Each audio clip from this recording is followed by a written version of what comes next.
Assalamualaikum warahmatullahi wabarakatuh. Kembali lagi dengan saya Rizky Nugraha Sibuan. Pada kesempatan kali ini saya akan membuat video tentang hal-hal yang mempengaruhi kinerja sebuah komputer dan permasalahan apa saja yang sering terjadi ketika kita melakukan instalasi sistem operasi atau OS. Baiklah, kita akan membahas terlebih dahulu hal-hal apa saja yang mempengaruhi kinerja sebuah komputer atau PC. Motherboard atau sering disingkat dengan MOBO. Memang motherboard ini tidak mempengaruhi kinerja komputer secara signifikan. Tetapi, kenapa saya memasukkan motherboard dalam daftar ini? Karena seperti yang kita ketahui, motherboard merupakan papan induk dari komputer, di mana setiap hardware terpasang pada motherboard seperti prosesor, RAM, VGA, dan lain-lain. Jadi sebagai papan induk, jenis motherboard yang kita beli nanti akan menentukan hardware apa saja yang dapat terpasang. Karena setiap hardware tidak memiliki slot yang sama. Misalnya pada RAM DDR2 dan RAM DDR3 tidak memiliki slot yang sama. Jadi apabila kita memilih motherboard yang menggunakan DDR2, kita tidak akan bisa menggunakan RAM yang DDR3 ataupun RAM DDR4. Oleh karena itu, kita harus memperhitungkan juga hardware apa saja yang nantinya bakal kita gunakan di komputer kita. Prosesor merupakan otak dari komputer ataupun bagian inti pemrosesan dalam suatu komputer. Semua proses yang dilakukan oleh komputer pasti dilakukan oleh prosesor. Jika kita mengambil contoh dalam suatu pabrik, prosesor ini bisa kita ibaratkan dengan mesin-mesin yang bekerja di pabrik tersebut. Semakin besar kapasitas dan kecepatan kemampuan mesin yang digunakan, semakin banyak produk yang dihasilkan oleh pabrik tersebut. Demikian pula dengan prosesor. Semakin tinggi kecepatan prosesor, semakin banyak atau cepat pula komputer dalam mengolah data. RAM adalah media penyimpanan data sementara. RAM hanya akan aktif saat ada arus listrik yang mengalir ke RAM. Atau dengan kata lain, RAM hanya menyimpan data ketika komputer menyala. Kecepatan RAM juga lebih cepat daripada hard disk. Pada RAM, yang perlu kita perhatikan yaitu kecepatan dan kapasitas RAM. Semakin besar kapasitas RAM, semakin banyak pula instruksi yang dibutuhkan prosesor yang bisa kita tampung. Pada saat membuka aplikasi, game, dan lain-lain, data itu disimpan pada RAM. Apabila kapasitas RAM komputer kita kecil, maka apabila kita membuka terlalu banyak aplikasi, data pada RAM akan ditampung sebagian di hard disk, sehingga itu akan mengakibatkan komputer lebih lambat dari yang seharusnya. Pada kecepatan RAM, contohnya pada DDR2 dan DDR4 pasti memiliki kecepatan yang berbeda. Semakin tinggi jenis RAM atau tipe RAM, maka biasanya semakin cepat juga kecepatan RAM tersebut. Semakin cepat kecepatan RAM, maka semakin cepat proses instruksi yang diminta oleh prosesor.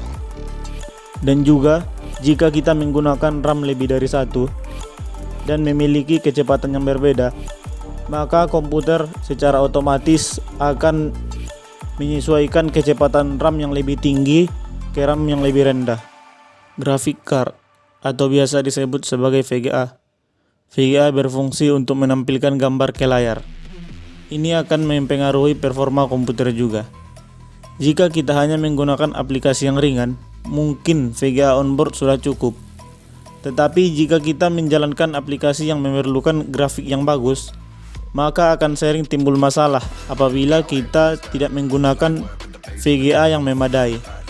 Contohnya, grafik akan patah-patah dan sebagainya. Maka kita perlu memilih VGA sesuai kebutuhan kita juga. Hard disk atau biasa disingkat HDD. HDD juga memiliki beberapa jenis. Kebanyakan jenis yang digunakan adalah SATA daripada ATA.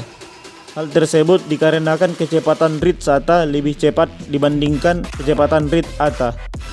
Jika ingin komputer kita lancar dan tangguh, paling tidak gunakan HDD dengan kecepatan 7200 rpm atau kalau bisa bahkan lebih bagus di atasnya. Namun jika ingin lebih bagus lagi, dapat menggunakan SSD. Jika dibandingkan dengan HDD, SSD membuat waktu loading sebuah aplikasi menjadi jauh lebih cepat daripada HDD.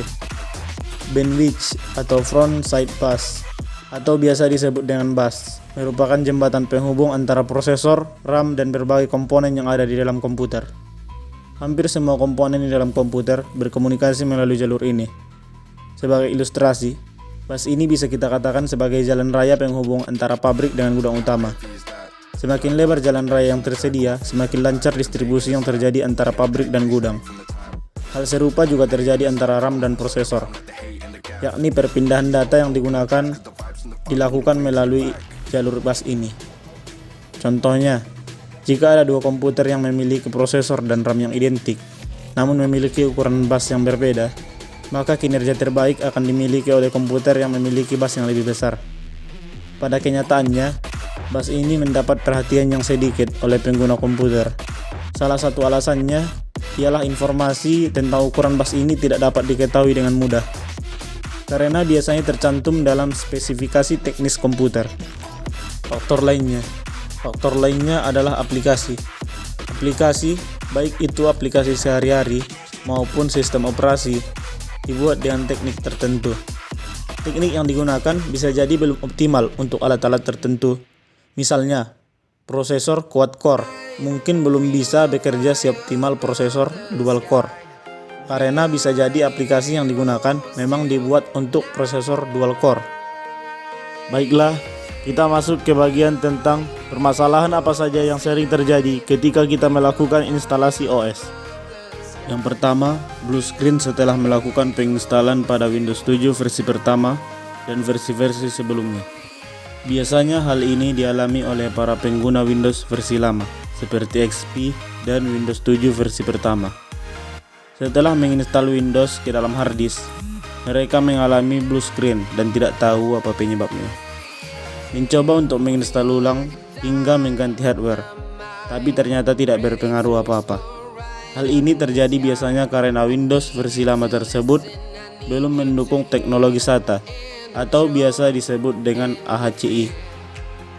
Teknologi tersebut baru bisa digunakan jika pengguna menginstal driver SATA setelah menginstal Windows. Kita bisa mengatasinya dengan cara mengganti mode pembacaan hard disk dari AHCI ke IDE di BIOS setup.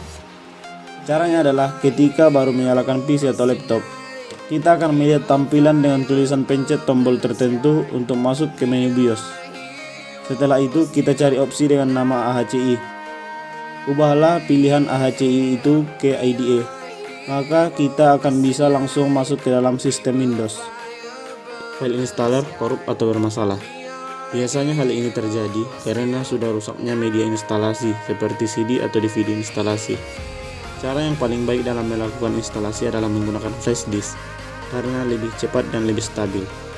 Selain karena CD atau DVD yang sudah rusak, ada juga kemungkinan hal tersebut terjadi karena ada file yang rusak karena beberapa faktor, seperti mengunduh file instalasi yang belum sempurna, file terkena virus, dan lain-lain. Selanjutnya adalah kesalahan saat format partisi. Kesalahan fatal dalam melakukan instalasi OS adalah saat melakukan format partisi.